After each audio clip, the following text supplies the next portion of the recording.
I ain't got no coochie for him. No time or attention either. A nigga can't drop me off at work and drive my car all day, stay the night at my house, use my address for mail, or get a home-cooked meal. Cause I don't want to be your latest good time or stand in for your damn mama. This is Bedtime Stories, Grown-Up Edition, Poetic Justice, Part 18. When we left off, the Queen Mother had shown Q and Angela that she still got it. She not the queen pin for nothing. We also found out exactly where Big Wood's head is. True and Bosh are going to have to prove that they're the man and the woman for their respective jobs, personally and professionally, because their lives are going to depend on it, personally and professionally. Meanwhile, over the last 2 weeks, Melissa's been visiting her Uncle Wood every day, praying, singing, reading scripture. Big Wood's been participating in his PT and using the tablet to communicate with his mother, Melissa, and Q. And Maribel's been in Puerto Rico, stewing and fuming. She'd only returned to Dallas so that she could see Angela for her 30-week appointment and let her know that she'd have to see another doctor in the practice. Little did she know, Angela had already arranged to see another doctor in the practice, and she had some choice words for Maribel's behind. And Donovan had flipped the script on Porsha and let Maribel know that he was choosing and he'd chosen her, but he wasn't going to beg her to stay with him. Maribel was having second thoughts after her conversation with Angela and Donovan, and her plan to head over to the Lopez estate had been interrupted because Donovan had insisted that Maribel take a trip with him. He was headed over to the inpatient treatment facility, and it was time that his wife and his soon-to-be baby's mother have a face-to-face meeting, and the three of them have a meeting of the minds. Maribel said, I take exception to you commandeering my vehicle and my time. Donovan said, and I take exception to you leaving and going to Puerto Rico, staying for 2 weeks without a call, a text, an email, leaving the kids without an explanation. But I'm giving you some leeway because I can understand that all of this was a shock to you. I get that you were hurt, especially after that little situation with you and Medea. Maribel said, little situation? Your mother assaulted me. Donovan said, and if you could have took her, you would have. I'm not going to make no excuses for what my mother did. But we're not going to pretend like we don't know who we dealing with. That lady still work out to Thai bow videos and a knee brace and Bengay. And Maribel fell out laughing. Then she said, how are you dealing with all this, Donovan? How do you expect for me to deal with all of this? I've gone over it 1,000 times at least. And in my mind, this is insurmountable. You intentionally created a baby with another woman, a woman who is completely out of her mind. You cannot honestly expect to be able to co-parent with her without drama, toxicity. You can't expect that the next 18 years of your life, of our lives, is going to be cool, calm, and copacetic. All I can even imagine is all the ways that this is going to go bad. Donovan said, and all I can do is trust God. You know as good as anybody else that when I thought that Porsha was dead, I still had to deal with the facts of what occurred.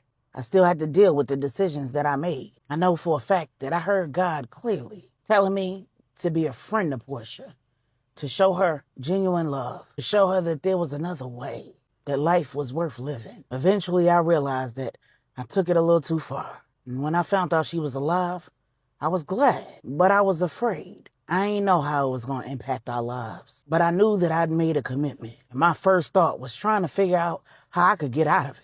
Shirking my responsibilities as a father never occurred to me. But if there was a way that I could get her out of our lives and keep the baby, then I was almost willing to do it. Maribel said, almost. What changed? Donovan said, I talked with CT, and he reminded me of the time in the Bible when Joshua and the Israelites made a covenant with the Hivites. God had told them not to enter into any covenants with the locals, that he wanted them to destroy them all. The Hivites tricked them. They pretended like they were from far away. And the Israelites failed to seek God. They fell for the trick, entered into a covenant, and when they found out that they'd been fooled, they made up their minds that they would break the covenant. But then the elders reminded them that while the covenant was ill-advised and illegitimate, they'd entered it and put God's name on it. And that meant they had to hold themselves to it. God honors the covenants that we make, Maribel, even when his hand isn't in it. He expects us to honor them as well, especially when there are other lives involved. This baby is innocent, and how I treat this baby's mother, will have a direct impact on this child. I can't wait for the child to be born and then get involved. I can't pretend like Porsha doesn't exist. I can't violate the contract and give her an opportunity to get out and wreak havoc on our lives. I'm gonna have to visit her once a week, go with her to her doctor's appointments, and do all of the things that I committed to when we drew up that contract. And I get that I didn't consult with you before I entered the contract with her. And I know that you're not God. But in the same way that I entered into a covenant with him, I entered into one with you. And we entered into one with him. And we don't get to just abandon that, violate that covenant, because I entered into one with someone else that has the potential to make our lives difficult. You could walk away, but how you going to explain that to God, to our children? I know that they're too young to understand all of this, but one day they will be old enough. What story do you want Bella and Chance to tell themselves about marriage, about commitments, about covenants and contracts, about perseverance and endurance, about God's ability to make the crooked path straight? I get it. This is all my fault. I've been in some crazy situations that were all my doing. The difference between then and now is that I'm going through this with God and you. Whether you stay or go, I'ma still have to go through it. My decision not to cross the line with Porsha isn't gonna change if you walk away. Because I finally learned that my fidelity is not about who I'm with, what they do or don't do, or how I feel on any given Sunday. What I do is a reflection of who I am and my commitment to the God I say I serve. Meanwhile, in Trinidad, Sincere and Catherine are having a discussion. 5 of Nigel's 7 mistresses have been disposed of.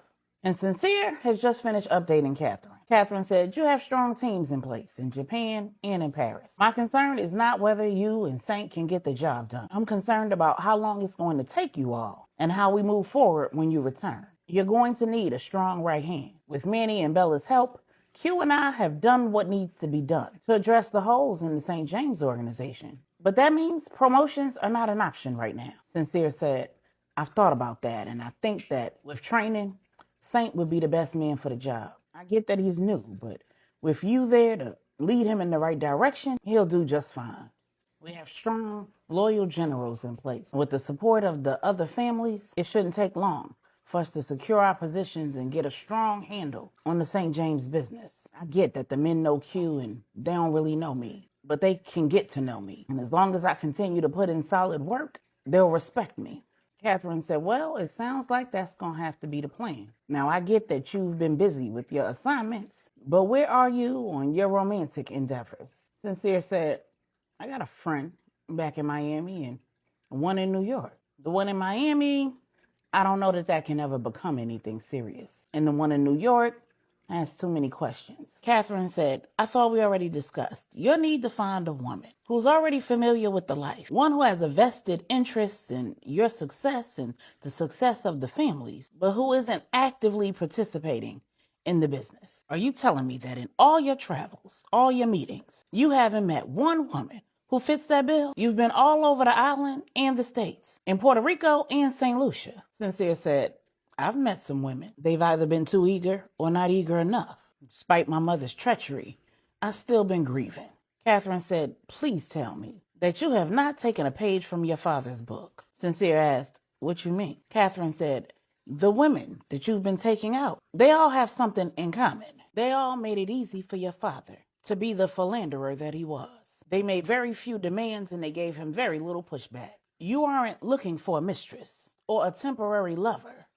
You're looking for a wife, preferably one who has her own life, an education, goals, and aspirations. That kind of woman is going to make demands of you. She's going to have expectations, and you're going to have to work for her. Sincere said, and that's just it. I've entertained my fair share of women. I've made a point to avoid those like my mother. I loved her dearly, I still do. But when women start making demands, I start getting uncomfortable. But I'm also not interested in competing with the life a woman already has. It's all in the presentation. And I ain't got the time or the patience to chase or work for nothing other than this position. Catherine said, then you don't want a wife. And that means you don't want this position either. The post office is not delivering wives. And neither is Amazon. A woman suitable for the throne is not included in your Prime membership.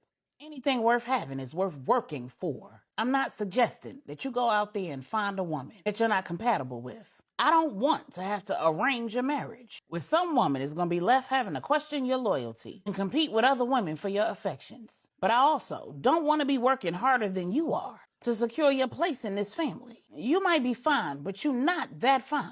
And you can't be more in love with yourself than you are with the idea of falling in love. If you ask me, I think you're scared. A woman was at the heart of your father's demise. Several women, actually. And while I'm not responsible for the choices that Amir made, I have to live with the fact that I was certainly a part of his decision-making process, just like your mother was. Hear me when I say, this is not an endeavor that you can get into with fear in your heart. Marriage is not an institution to be entered into lightly. You are going to need to examine your own heart, your motivations, and your weaknesses. Because if you are not ready to lead in a household, you're not ready to lead this family.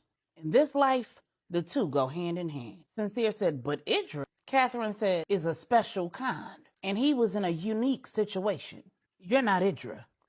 You're not Nigel either. Now, you've got a few days before you need to get back in the field. How do you plan to use your time?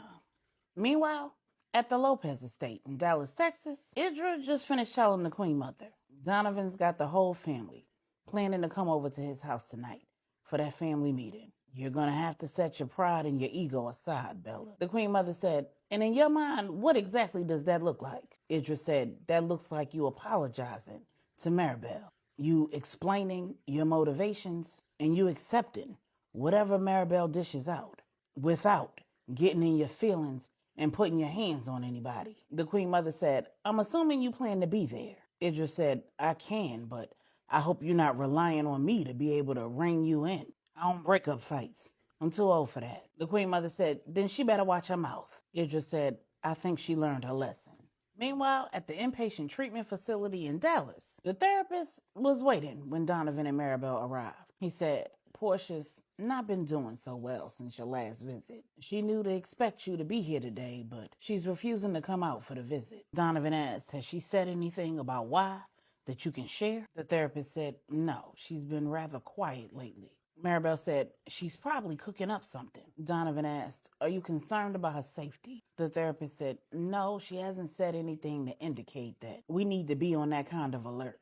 Donovan said, I think you should keep an eye on her. Things aren't going the way that she expects. And before Donovan could finish, a code went out on the PA system. The therapist rushed off, and Donovan became concerned.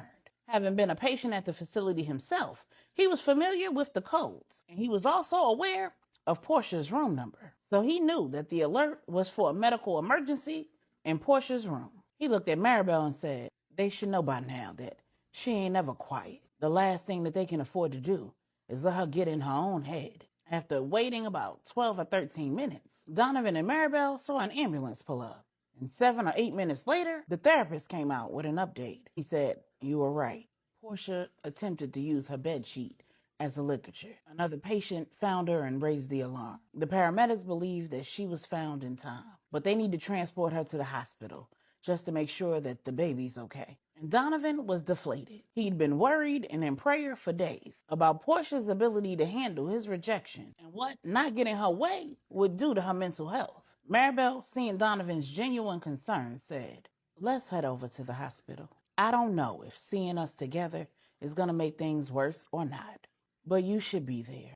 And if you're going, I'm going. If this is an attempt at manipulation, then she needs to see that we are a united front. And if this was a genuine attempt, then she needs to know that she's not in this by herself. That if you're willing to stand by her, I'm willing to stand by you. When Donovan went to thank Maribel, she said, hold on. Don't get it twisted. If at any point there is any question about where your loyalty lies, I'm blowing this popsicle stand. If she goes off the deep end and does anything to put me, you, or our children in danger, I will erase her from the face of the damn earth. I'm not competing, sharing, or tussling. I'm either the HBIC or it's nothing. Donovan said, yes, ma'am. And then they jumped into the chauffeured car and headed to the hospital. A few hours later, Natalia, the customer service manager at Vibrantly You, received a call that was passed through from the main line. She answered the phone. Vibrantly You, this is Natalia.